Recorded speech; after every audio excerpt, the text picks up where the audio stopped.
اللہ الرحمن الرحیم، میں ہوں رشید ملک، چینل W5 نیوز سے آپ سے مخاطب ہوں جی۔ میرے سننے والوں، میرے دیکھنے والوں، آج میں ایک ایسے ٹاپک پہ بات کر رہا ہوں کہ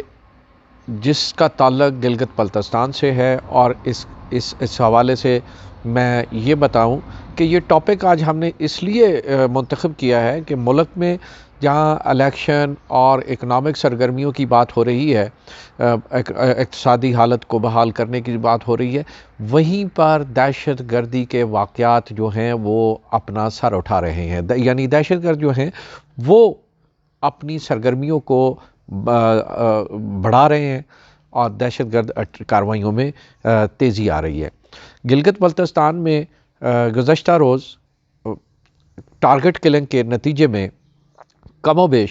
کوئی 10 لوگوں کو موت کے گھاٹ اتارا گیا، اور ان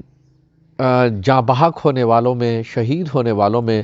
بس ڈرائیور بھی تھا جو گزر سے اسلام آباد کی طرف روانہ ہو رہی تھی۔ تو اس کو دہشت گردوں نے ٹارگٹ کلنگ کرتے ہوئے، نشانہ بناتے ہوئے ڈرائیور کو گولیاں ماری ہیں، جس کے بعد مسافروں کو انہوں نے نشانہ بنایا، جس کے نتیجے میں ڈرائیور سمیت 10 لوگ جو ہیں وہ لقمہ اجل بن گئے۔ یہ دہشت گردیاں، یہ دہشت گرد اٹیک کیوں ہے؟ اس کے پیچھے اگر آپ تھوڑا سا غور کریں تو جب سے ہماری گورنمنٹ نے اور افواج پاکستان نے افغان باشندوں کو پاکستان سے نکال کر واپس ان کے وطن بھیجنے کی بات کی ہے، تو یہ کارروائیاں تھوڑی شدت پکڑنے جا رہی ہیں۔ ایسا اس لیے ہو رہا ہے کہ افغانستان جو ہے وہ یہاں سے ڈالر کو جو ہے، وہ افغانی لوگ جو یہاں پر پاکستان میں مقیم تھے، وہ افغان حکومت کو سٹیبل کرنے کے لیے یہاں سے ڈالر اکٹھا کرتے تھے اور پھر اس کو افغانستان میں لے جا کر اپنی معیشیت کو مستحکم کرتے تھے۔ وہ یہ سارا پیسہ تورخم کے راستے لے کر جاتے تھے، اور یہ تورخم اور جو ہے ایک ایسا پاتھ ہے جہاں سے افغان باشندوں کو پاکستان میں داخلہ اور اخروج جو ہے وہ بڑی آسانی سے مل جاتا ہے۔ وزیرستان، گلگت بلتستان، سرحدی علاقے، کشمیر، گو پاکستان کے تمام بڑے مرکزی تجارتی شہر جو ہیں افغان باشندوں کے شکنجے میں تھے، افغان باشندوں کی دسترس میں تھے۔ وہ یہاں پر انویسٹمنٹ کے نام پر جو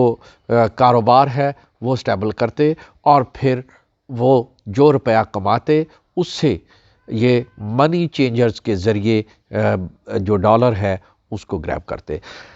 یہ جو واقعہ گزر سے اسلام آباد ہونے والی جو بس آنے والی بس کو پیش آیا ہے، اس کا پس منظر بھی کچھ اسی طرح سے معلوم ہوتا ہے کہ یہ افغان باشندوں کی واپسی کے بعد یہ کارروائیاں شروع ہو رہی ہیں اور ان میں تیزی آ رہی ہے۔ یہ تیزی اس بات کی طرف ہمیں توجہ دینے کی جو ہے وہ راہ اختیار کر رہی ہے کہ ہم ان دہشت گرد کارروائیوں سے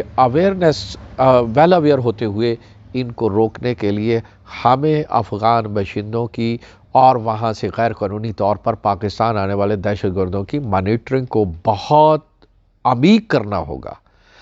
تاکہ پاکستان کے شہروں کو، پاکستان کے شہریوں کو، اس وطن کو، اس ملک کو ہم محفوظ بنا سکیں۔ ڈپٹی کمشنر گلگت بلتستان سے اس واقعے میں ہونے والی ہلاکتوں کے بارے میں جو بات ہوئی ہے، انہوں نے 10 لوگوں کی شہادت جو ہے اس اٹیک میں، ٹارگٹ کلنگ میں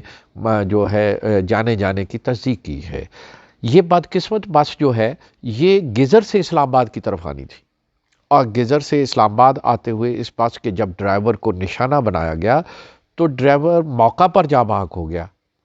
اور پھر یہ بس جو ہے بے قابو ہو کر سامنے سے آنے والے ایک کارگو ٹرک سے ٹکرائی ہے۔ کارگو ٹرک سے ٹکرانے کے بعد اس کے اندر کم و بیش جو 9 لوگ تھے وہ دہشت گردوں کی گولیوں کا نشانہ بنے، لیکن جب یہ بس اس کارگو ٹرک سے ٹکرائی ہے اس کے نتیجے میں اور گولیوں کے نتیجے میں تقریباً 30 سے 35 لوگ جو ہیں ان کے شدید زخمی ہونے کی اطلاعات ہیں۔ پولیس نے کارروائی کی، انتظامیہ نے کارروائی کی، حکومت نے کارروائی کی اور موقع پر پہنچ کر زخمیوں کو اور ڈیڈ باڈیز کو ان کے نیٹو جو علاقے تھے، جو ان کے نیٹو سٹی تھے، نیٹو ایریاز تھے، ان میں پہنچایا اور زخمیوں کو گیزر ڈسٹرکٹ ہیڈ کوارٹر ہسپتال منتقل کر کے ان کا طبی جو ہے وہ علاج شروع کیا گیا۔ اس حوالے سے میں آپ کو یہ بھی بتاتا چلوں کہ یہ دور دراز علاقے کے جو ہمارے گلگت بلتستان جیسے علاقے ہیں، وہاں طبی سہولیات جدید اس کے مطابق دستیاب نہیں ہیں، جس کی وجہ سے یہ بتایا جا رہا ہے کہ وہاں ایک تقریباً جو ہے ایک تعداد ایسی ہے جو کرٹک سچویشن کا سامنا کر رہی ہے۔ تو ہمیں ضرورت اس وقت یہ ہے کہ جہاں ہم نے دہشت گردوں کو کنٹرول کرنا ہے، ان کو روکنا ہے، وہیں ہمیں اپنے ڈسٹرکٹ اور سب ڈسٹرکٹ لیول کے ہسپتالوں کو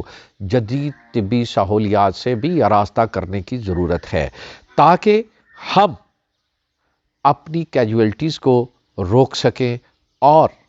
اس حوالے سے خاطر خواہ انتظامات کی بدولت قیمتی جانوں کو ضائع ہونے سے بچایا جا سکے۔ میں آپ سے انہی الفاظ کے ساتھ اجازت چاہوں گا کہ رشید ملک، W5 نیوز چینل، آپ کا میزبان رشید ملک، اللہ حافظ۔ اپنا